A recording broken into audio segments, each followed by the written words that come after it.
Hello hi, നമ്മളിപ്പോൾ ഉള്ളത് തൊടുപുഴയാണ്, ഇടുക്കി ജില്ല. 1950 സ്ക്വയർ ഫീറ്റിൽ നിർമ്മാണം പൂർത്തീകരിച്ചിരിക്കുന്ന വീടാട്ടോ ഇത്. ഇതിന് ഏകദേശം നിർമ്മാണം പൂർത്തീകരിക്കാൻ വേണ്ടിയിട്ട് 37 ലക്ഷം രൂപയോളം ആയിട്ടുണ്ട്. അപ്പം നമ്മളൊരു വീട് നിർമ്മിക്കാൻ വേണ്ടിയിട്ട് ഒരു ബിൽഡറെയോ കോൺട്രാക്ടറെയൊക്കെ ആ വർക്ക് ഏൽപ്പിക്കുമ്പോൾ നമ്മൾ ശ്രദ്ധിക്കേണ്ട പ്രധാനപ്പെട്ട കുറച്ച് കാര്യങ്ങളുണ്ട്. അപ്പോൾ നമുക്ക് ഈ വീടിൻ്റെ കാഴ്ചകൾ കാണുന്നതോടൊപ്പം തന്നെ നമുക്ക് ആ കാര്യങ്ങളും കൂടെ പറഞ്ഞു പോകാം കേട്ടോ. ഇതിൻ്റെ സിറ്റൗട്ടിലെ വലത്തെ ഭാഗത്തായിട്ട് 2 പാളിയുടെ ഫ്രഞ്ച് ടൈപ്പ് ജനാലകൾ നൽകിയിട്ടുണ്ട്. അതോടൊപ്പം തന്നെ ഇതിൻ്റെ മെയിൻ ഡോർ ഉൾപ്പെടെ ഈ ചെയ്തിരിക്കുന്നതെല്ലാം തേക്കിൻ്റെ തടി തന്നെയാണ് നിർമ്മാണം പൂർത്തീകരിച്ചിരിക്കുന്നത്. അപ്പോൾ നമുക്ക് ഇനി ഇതിൻ്റെ അകത്തെ കാഴ്ചകൾ കാണാം കേട്ടോ. ഇതാണ് ഇതിൻ്റെ മെയിൻ ലിവിങ് ഏരിയ. ഇത് 14x10 സൈസിലാണ് നിർമ്മാണം പൂർത്തീകരിച്ചിരിക്കുന്നത്. 2 ഭാഗത്തായിട്ട് നന്നായിട്ട് ജനലുകൾ നൽകിയിട്ടുണ്ട്. അതോടൊപ്പം തന്നെ ഇതിൻ്റെ രൂപക്കൂട് ഈ ഭാഗത്തായിട്ടാണ് നിർമ്മിച്ചിരിക്കുന്നത്. ഇത് മറൈൻ പ്ലൈവുഡിൽ മൈക്ക് ഒട്ടിച്ചിട്ടാണ് നിർമ്മാണം പൂർത്തീകരിച്ചിരിക്കുന്നത്. അതിൻ്റെ നേരെ താഴ്ഭാഗത്തായിട്ട് TV യൂണിറ്റ് നൽകിയിട്ടുണ്ട്. അതോടൊപ്പം തന്നെ ഇതിൻ്റെ ടൈലുകളെ കുറിച്ച് പറയുകയാണെങ്കിൽ സൊമാനിയുടെ 4x2 ഗ്ലോസി ടൈപ്പ് ടൈലുകളാണ് ഇതിന് ഉപയോഗിക്കപ്പെട്ടിട്ടുള്ളത്. അപ്പോൾ നമുക്കിനി ഇതിൻ്റെ ഡൈനിങ് ഏരിയ കാണാം കേട്ടോ. ഇതാണ് ഇതിൻ്റെ ഡൈനിങ് ഏരിയ. ഇത് 14x10 സൈസിലാണ് നിർമ്മാണം പൂർത്തീകരിച്ചിരിക്കുന്നത്. അപ്പം നമ്മൾ ഡൈനിങ് ഏരിയയിലേക്ക് കടന്നു വന്നു കഴിയുമ്പോൾ തന്നെ വലത്തെ ഭാഗത്തായിട്ട് 3 കോളങ്ങൾ നൽകിയിട്ടുണ്ട്. അത് 1 വാട്ടിൻ്റെ ലൈറ്റുകളൊക്കെ കൊടുത്തിട്ട് അത് മനോഹരമാക്കിയിട്ടുണ്ട്. അതോടൊപ്പം തന്നെ ഈ ഡൈനിങ് ഏരിയ നൽകിയിരിക്കുന്ന ജനാലകൾ എന്ന് പറഞ്ഞാൽ ഫ്രഞ്ച് ടൈപ്പിൻ്റെ സിംഗിൾ ഡോർ ജനാലകളാണ് 3 എണ്ണം നൽകിയിരിക്കുന്നത്. അതോടൊപ്പം തന്നെ ചെറിയൊരു ക്രോക്കറി ഷെൽഫ് ഇവിടെ നൽകിയിട്ടുണ്ട്. ഈ ഷെൽഫ് നിർമ്മിച്ചിരിക്കുന്നത് ഫെറോ സിമെന്റിലാണ്. ഇതിൻ്റെ ഡോറുകൾ മറൈൻ പ്ലൈവുഡിലാണ് നിർമ്മാണം പൂർത്തീകരിച്ചിരിക്കുന്നത്. അതോടൊപ്പം തന്നെ ഇതിനൊരു വാഷ് ഏരിയ നൽകിയിട്ടുണ്ട്. അതോടൊപ്പം തന്നെ ഒരു കോമൺ ആയിട്ട് ഇവിടെ ഒരു ബാത്റൂമും നൽകിയിട്ടുണ്ട്. പിന്നെ നമ്മുടെ TV യൂണിറ്റ്, ലിവിങ് ഏരിയ കാണുന്ന TV യൂണിറ്റിൻ്റെ നേരെ പിൻഭാഗത്തായിട്ട് ഇവിടെ ഇങ്ങനെ ഒരു ഷെൽഫ് നൽകിയിട്ടുണ്ട് കേട്ടോ. ഇനിയിപ്പോൾ നമുക്കിതിൻ്റെ ബെഡ്റൂമുകളൊക്കെ കാണാം. ഈ വീടിൻ്റെ ഗ്രൗണ്ട് ഫ്ലോറിൽ 2 ബെഡ്റൂമാണ് നൽകിയിരിക്കുന്നത്. ഇതാണ് ഇതിൻ്റെ മാസ്റ്റർ ബെഡ്റൂമായിട്ട് വരുന്നത്. ഇത് 14x11 സൈസിലാണ് ഇത് നിർമ്മാണം പൂർത്തീകരിച്ചിരിക്കുന്നത് കേട്ടോ. അപ്പോൾ ഇവിടെ ഒരു 2 ഭാഗത്തായിട്ട് ജനാലകൾ നൽകിയിട്ടുണ്ട്. അതോടൊപ്പം തന്നെ ഇവിടെ ഒരു സ്റ്റഡി ടേബിൾ നൽകിയിട്ടുണ്ട്. അതിൻ്റെ മുകൾ ഭാഗത്തായിട്ട് ചെറിയൊരു കബോർഡ് നൽകിയിട്ടുണ്ട്.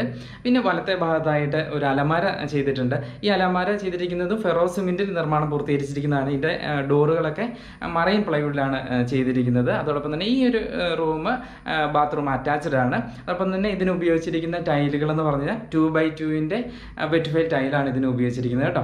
നമുക്ക് ഇതിൻ്റെ രണ്ടാമത്തെ ബെഡ്റൂം കാണാം. ഇതാണ് ഇതിൻ്റെ രണ്ടാമത്തെ ബെഡ്റൂം. ഇതും 14x11 സൈസ് തന്നെയാണ് നിർമ്മാണം പൂർത്തീകരിച്ചിരിക്കുന്നത്. ഇതിങ്ങനെ പ്രത്യേകിച്ച് എടുത്ത് പറയുന്ന പ്രത്യേകതകളായിട്ടില്ല. ഇത് പിന്നെ ബാത്റൂം അറ്റാച്ച്ഡ് അല്ല കേട്ടോ ഈ റൂം വന്നിട്ടുള്ളത്. അതിന് പകരമായിട്ട് കുറച്ചുകൂടെ വലിപ്പമുള്ളൊരു അലമാര ഇവിടെ ചെയ്തിട്ടുണ്ട്. അങ്ങനെയൊക്കെയാണ്. ഇനിയിപ്പോൾ നമുക്കിതിൻ്റെ കിച്ചൺ കാണാം കേട്ടോ.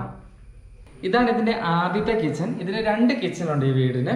അപ്പോൾ ഇത് 14x10 സൈസിലാണ് ഇത് നിർമ്മാണം പൂർത്തീകരിച്ചിരിക്കുന്നത്. അപ്പം 3 പാളിയുടെ ജനാലകൾ നൽകിയിട്ടുണ്ട്. അതോടൊപ്പം തന്നെ അത്യാവശ്യം കബോർഡുകൾ ചെയ്തിട്ടുണ്ട്. ഇത് ഫെറോ സ്ലാബിൽ ഇത് ACP ഷീറ്റാണ് ഇതിൻ്റെ ഡോറിന് വേണ്ടിയിട്ട് കബോർഡിന് ഉപയോഗിക്കപ്പെട്ടിട്ടുള്ളത്. അതോടൊപ്പം തന്നെ ഈ കിച്ചൺ സ്ലാബിൻ്റെ മുകളിലായിട്ട് ഗ്രാനൈറ്റ് ഉപയോഗിക്കപ്പെട്ടിട്ടുണ്ട്. വാൾ ടൈലുകൾ നൽകിയിട്ടുണ്ട്.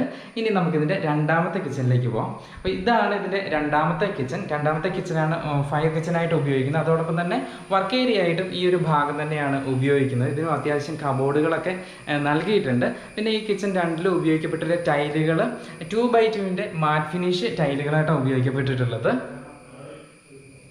ഈ വീടിൻ്റെ ഉടമസ്ഥൻ എന്ന് പറയുന്നത് തൊടുപുഴ തന്നെ കവളക്കാട്ടിൽ ഇൻഡസ്ട്രീസ് എന്ന് പറയുന്നത് നമ്മുടെ വീടിനൊക്കെ അനുയോജ്യമായിട്ടുള്ള സിമെൻറ്റിൻ്റെ കട്ടളകൾ, ജനലുകൾ, അതുപോലെ തന്നെ ഇപ്പം നമ്മൾ കണ്ടില്ലേ ഈ കബോർഡുകൾ, അതായത് ഫെറോ സ്ലാബുകൾ, അങ്ങനെയൊക്കെ സെയിൽ ചെയ്യുന്നൊരു സ്ഥാപനം നടത്തുന്നതാണ്. അപ്പം നമ്മൾ ഇദ്ദേഹത്തോട് സംസാരിച്ച് കഴിഞ്ഞപ്പോൾ നമ്മൾ ആദ്യം ഒരു കാര്യം പറഞ്ഞിട്ടുണ്ടായിരുന്നില്ലേ, നമ്മളൊരു വീട് പണി ഒരു ബിൽഡറെ കോൺട്രാക്ടറെ ഏൽപ്പിക്കുമ്പോൾ ശ്രദ്ധിക്കേണ്ട പ്രധാനപ്പെട്ട കാര്യം. അപ്പം നമ്മൾ ഇവരുമായിട്ട് ചോദിച്ചു കഴിഞ്ഞപ്പോൾ ഇവർ ആദ്യം ചെയ്തൊരു കാര്യം എന്ന് പറഞ്ഞത്, ഈ നമ്മളിപ്പോൾ പറഞ്ഞ ഈ ബിൽഡർ, ഈ വീട് നിർമ്മിച്ച ബിൽഡറിൻ്റെ പ്രീവിയസ് ഹിസ്റ്ററി, നമ്മളിപ്പോൾ ഏത് വീട് നിർമ്മിക്കാൻ ആരെ ആശ്രയിച്ച് കഴിഞ്ഞാലും അവർ മുൻപ് ചെയ്തിട്ടുള്ള വീടുകൾ നമ്മൾ നേരിട്ട് പോയി കണ്ട് വിലയിരുത്തണം. അപ്പോൾ നമ്മുടെയൊക്കെ ഒരു അനുഭവത്തിൽ ശരിക്കും പറഞ്ഞാൽ പല ആളുകളും പറഞ്ഞിട്ടുണ്ട്, നമ്മളിപ്പോൾ ഈ കാണുന്ന ഡിസൈനർ അല്ലെങ്കിൽ ബിൽഡർ എന്ന് പറഞ്ഞാൽ ഭയങ്കര ജാടൽ, അവർ വരുന്ന അവരുടെ ഓഫീസോ അവർ വരുന്ന വാഹനമോ ഒക്കെ കണ്ടുകൊണ്ട് നമ്മൾ ഉടനെ തന്നെ എഗ്രിമെൻറ്റ് സൈൻ ചെയ്യാൻ വേണ്ടി തയ്യാറെടുക്കരുത്.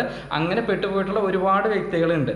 അപ്പോൾ ഇവരെ സംബന്ധിച്ചിട്ട് ഈ ഉടമസ്ഥൻ പറഞ്ഞത്, ഈ ബിൽഡറിൻ്റെ നേരത്തെ നടത്തിയിട്ടുള്ള വീടുകൾ, നിർമ്മിച്ച വീടുകളൊക്കെ പോയി നേരിട്ട് കണ്ട് ആ വീട്ടുടമസ്ഥരുമൊക്കെ ആയിട്ട് ചർച്ച ചെയ്തിട്ട് ഇവർ പൂർണ്ണ തൃപ്തിയോട് കൂടിയിട്ട് തന്നെയാണ് ശരിക്കും ഈ ബിൽഡറെ ഇവർ തിരഞ്ഞെടുത്തതും ഈ വർക്ക് നൽകിയതും കേട്ടോ. ഇനിയിപ്പോൾ നമുക്കിതിൻ്റെ ഈ വീടിൻ്റെ മുകൾ ഭാഗത്തുള്ള കാഴ്ചകളൊക്കെ കാണാം.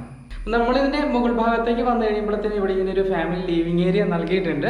അപ്പോൾ ഇവിടെ ഒരു സ്റ്റഡി ടേബിൾ നൽകിയിട്ടുണ്ട്, അതോടൊപ്പം തന്നെ കബോർഡുകൾ നൽകിയിട്ടുണ്ട്. പിന്നെ ഇതിന് ഉപയോഗിച്ചിരിക്കുന്ന ടൈലുകൾ എന്ന് പറഞ്ഞത് 4x2 നമ്മുടെ ലിവിങ് ഏരിയ താഴ്ഭാഗത്ത് ഗ്രൗണ്ട് ഫ്ലോർ കൊടുത്തിരിക്കുന്ന അതേ ടൈലുകൾ തന്നെയാണ് ഇവിടെ നൽകിയിരിക്കുന്നത്. മുകളിൽ 2 ബെഡ്റൂമാണ് ഉള്ളത്.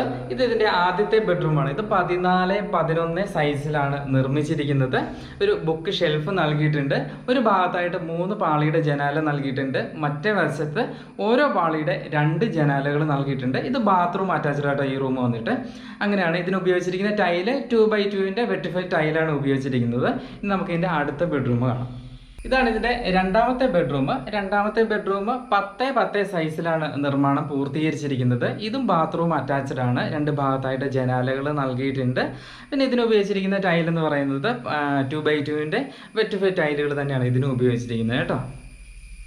ഇതിൻ്റെ ബാൽക്കണി 6x10 സൈസിലാണ് നിർമ്മിച്ചിരിക്കുന്നത്. ഇവിടെ ഉപയോഗിച്ചിരിക്കുന്ന ടൈല് 4x2 ഗ്ലോസി ടൈപ്പ് ടൈലുകൾ തന്നെയാണ് ഇവിടെ ഉപയോഗിച്ചിരിക്കുന്നത്. അതോടൊപ്പം തന്നെ ഇതിൻ്റെ മുറ്റത്ത് ഇൻ്റർലോക്കൊക്കെ നൽകി മനോഹരമാക്കിയിട്ടുണ്ട്. അതോടൊപ്പം തന്നെ സ്റ്റോൺ നൽകിയിട്ടുണ്ട്. ഇത് ആർട്ടിഫിഷ്യൽ ഗ്രാസ് ആണ് നൽകിയിരിക്കുന്നത്. പിന്നെ ഹൗസ് വാമിങ് കഴിഞ്ഞിട്ട് കുറച്ചേ ആയിട്ടുള്ളൂ. അപ്പം ഗാർഡൻ്റെ വർക്കുകളൊക്കെ നടന്നു വരുന്നേ ഉള്ളൂ കേട്ടോ. അപ്പോൾ വീട് നിർമ്മാണവുമായിട്ട് ബന്ധപ്പെട്ടിട്ട് ഒരു ബിൽഡറെ ആശ്രയിച്ച് കഴിയുമ്പോൾ ശ്രദ്ധിക്കേണ്ട മറ്റൊരു കാര്യം എന്ന് പറയുന്നത് ഏത് മെറ്റീരിയലാണ് നമ്മൾ നിർമ്മിക്കുന്ന വീട്, നമ്മുടെ വീടിന് വേണ്ടിയിട്ട് ഇവർ ഉപയോഗിക്കുന്നത് എന്നുള്ളത് നമ്മൾ എഗ്രിമെൻറ്റ് ചെയ്യുമ്പോൾ മനസ്സിലാക്കിയിരിക്കേണ്ട കാര്യമാണ്. അതോടൊപ്പം തന്നെ ഇവർക്ക് ഏതൊക്കെ സമയത്താണ് നമ്മൾ പണം നൽകേണ്ടത് എന്നുകൂടി കൃത്യമായിട്ട് മനസ്സിലാക്കിയിരിക്കണം. അപ്പോൾ നമുക്ക് അതിനെക്കുറിച്ചുള്ള ഡീറ്റെയിൽ ആയിട്ടൊരു വീഡിയോ മറ്റൊരു എപ്പിസോഡിൽ തീർച്ചയായിട്ടും നമുക്ക് ചെയ്യാം. അപ്പോൾ ഇതൊക്കെയാണ് ഈ വീഡിയോ വിശേഷങ്ങൾ. എന്തായാലും മറ്റൊരു വീഡിയോ ആയിട്ട് വീണ്ടും കാണാം. അതുവരെയും ബൈ ബൈ.